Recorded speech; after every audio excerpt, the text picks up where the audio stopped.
Assalamualaikum warahmatullahi wabarakatuh.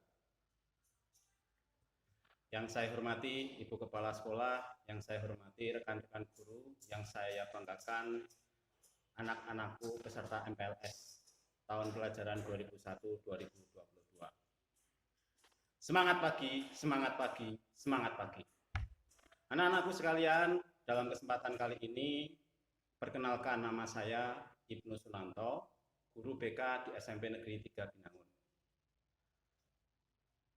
Anak-anakku bisa panggil saya dengan Pak Ibnu. Dalam kesempatan kali ini, Pak Ibnu diberikan tugas untuk menyampaikan materi tentang anti narkoba. Kenapa kita harus anti dengan narkoba? Karena kalau kita terjerumus di dalam narkoba, maka kita akan susah keluar dari sana.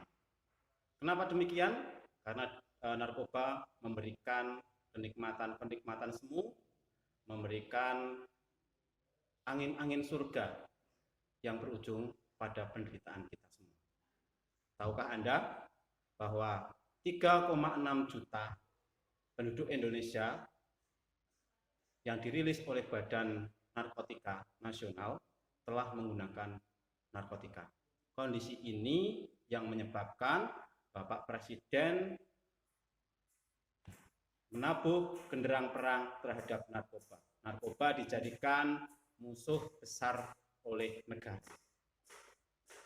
Apa narkoba dan bagaimana cara kita mengatasinya serta bahayanya?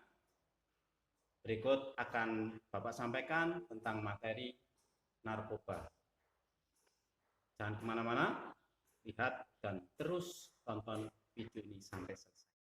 Situasi di negara ini sudah dalam status darurat narkoba. Untuk itu kita harus bersama-sama menyatakan perang terhadap narkoba. Joko Widodo.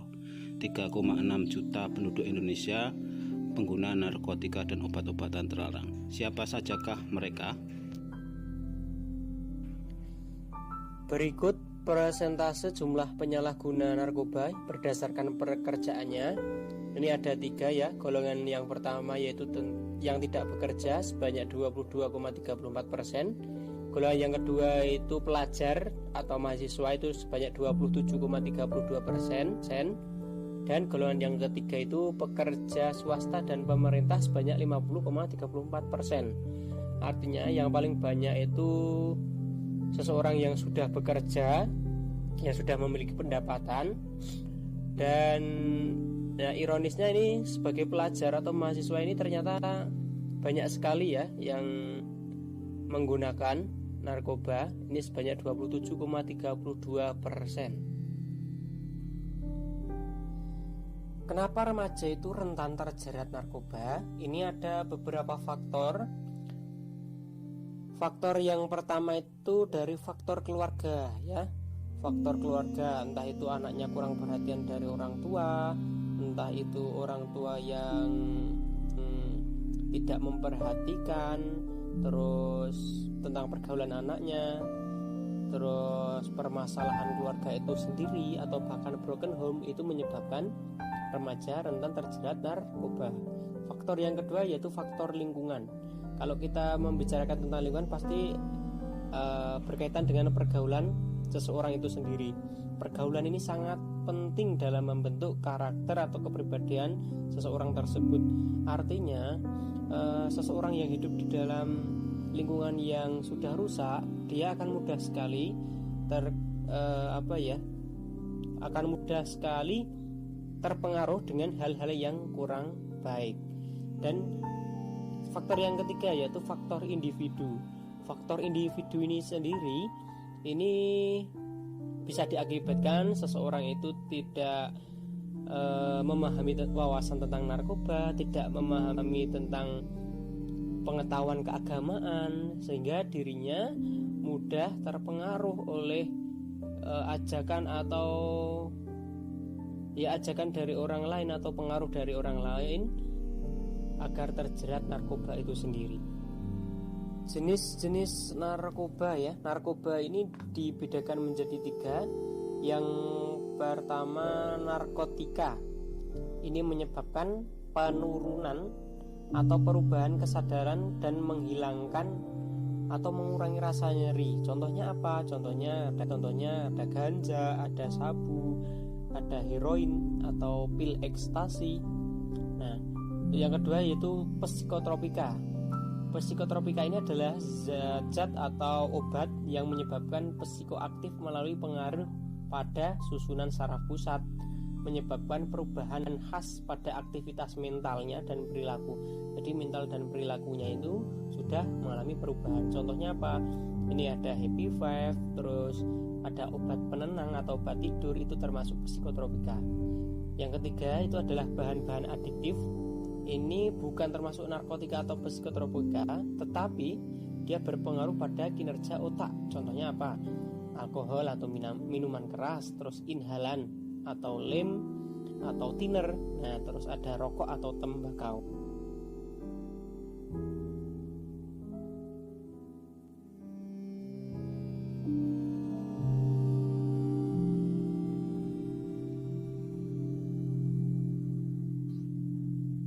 Nah, salah satu jenis narkoba yang sering digunakan oleh masyarakat pengguna ini adalah sabu-sabu yang dapat menyebabkan kewaspadaan seseorang itu meningkat, terus dia bergairah atau senang sehingga dapat menaikkan stamina fisik ya, bergairah atau senang. Terus dia susah tidur atau insomnia. Yang keempat, dia hilang nafsu makannya. Yang selanjutnya yaitu pil ekstasi yang sering kita dengar berkaitan dengan kasus narkoba. Sebenarnya pil ekstasi ini dapat menyebabkan seperti apa toh? Nah, ini dapat menyebabkan seseorang menjadi senang, percaya diri atau euforia. Terus dia, tetapi efek negatifnya dia dapat menyebabkan sistem pencernaannya sedikit rusak, ada mual, terus ya denyut jantungnya meningkat, terus berkeringat, serta nafsu makannya juga hilang. Untuk yang selanjutnya yaitu ada inhalan ya, atau semacam lem ya. Banyak istilah ngelem itu termasuk salah satu penggunaan alat narkoba ya. Ini dapat menyebabkan apa? Ini dapat menyebabkan pusing, gemetar, terus kerusakan organ ginjal, organ hati juga. Terus dapat menyebabkan kram atau nyeri pada tulang dan batuk parah. Kehilangan kendali tubuh serta kehilangan ingatan, sulit belajar dan melihat sesuatu secara jelas. Jadi jika seseorang itu memandang suatu benda itu akan terasa blur di organ mata. Untuk ciri-ciri pecandu ini ada 4 ong ya. Untuk memudahkan kita mengingat itu ada 4 ong. Yang pertama itu nodong, yang kedua itu nyolong, yang ketiga itu bengong, yang keempat itu bohong.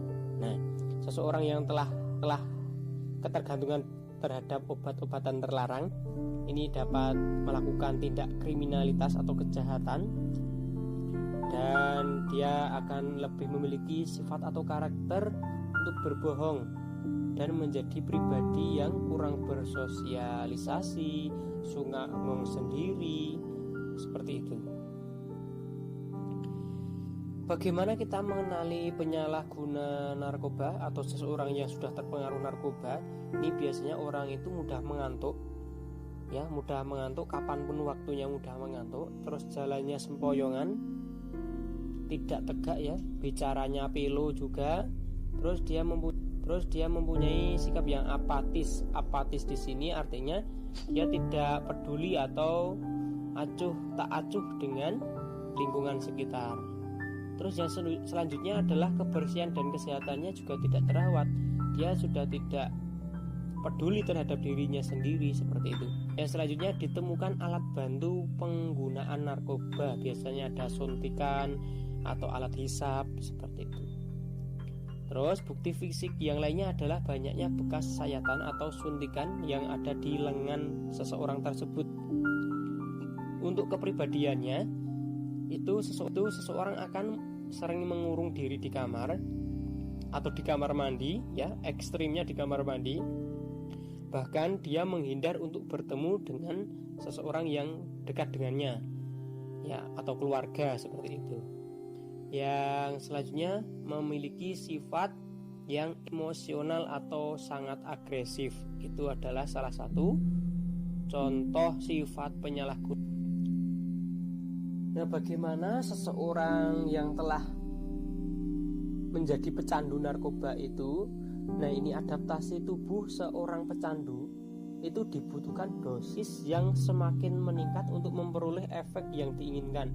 Jadi semakin dia memakai, maka semakin dosisnya itu semakin meningkat untuk memperoleh efek yang diinginkan. Nah, jika sudah overdosis, itu kondisi yang akibat penggunaan zat yang berlebihan sehingga terjadi gangguan kesadaran serta perasaan dan perilakunya sudah sangat berubah. Nah, yang selanjutnya, jika seseorang itu berhenti atau mengurangi jumlah zat yang biasa digunakan, ya, berhenti atau mengurangi, itu akan terjadi gejala yang disebut putus zat atau sakau. Nah, yang selanjutnya, yang ketiga, yaitu dapat menimbulkan penyakit. Di sini ada gangguan jiwa, itu jelas ya. Terus ada TBC yang menyerang paru-paru, terus ada hepatitis serta HIV/AIDS. Yang selanjutnya adalah dia memiliki dorongan untuk memakai secara terus-menerus meskipun sudah lama tidak menggunakan, sudah ketergantungan. Nah, di manakah tempat yang rawan beredarnya narkoba tersebut? Yang pertama itu di tempat rental PlayStation, yang kedua itu di warnet atau game online, yang di situ banyak remaja-remaja, yang selanjutnya di arena biliar, atau bisa di karaoke, atau bisa di bar juga. Yang selanjutnya itu di acara dangdutan atau konser-konser musik seperti itu. Nah, target sasaran pengedar itu ada dikelompokkan menjadi 3. Yang pertama huruf B, yang kedua huruf P, yang ketiga huruf M. B itu orang yang sering begadang, bolos sekolah, beruang, broken home, serta berpengaruh. Jadi seseorang itu mudah terpengaruh dengan pengaruh-pengaruh yang negatif. Yang kedua huruf P, ini ada 3. Ini adalah perokok, ya. Yang kedua pengangguran. Yang ketiga putus sekolah. Itu mudah untuk menjadi target pengedar narkoba. Yang ketiga M, ini ada 3 ya, yaitu seseorang yang sangat manja, seseorang yang malas, serta seorang yang mencela-mencela. Ini mudah untuk dipengaruhi oleh pengedar.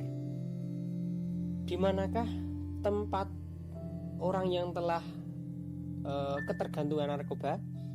Ini ada di rumah sakit melakukan rehabilitasi, ya.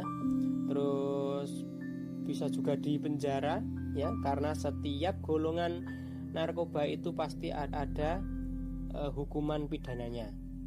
Terus yang ketiga rumah sakit jiwa, kalau sudah sangat ketergantungan itu bisa masuk di rumah sakit jiwa. Yang terakhir adalah dia bisa meninggal dunia. Nah, kira-kira dampaknya apa ya terhadap pengguna narkoba itu sendiri? Tentunya yang terganggu adalah kesehatan fisik dan psikisnya.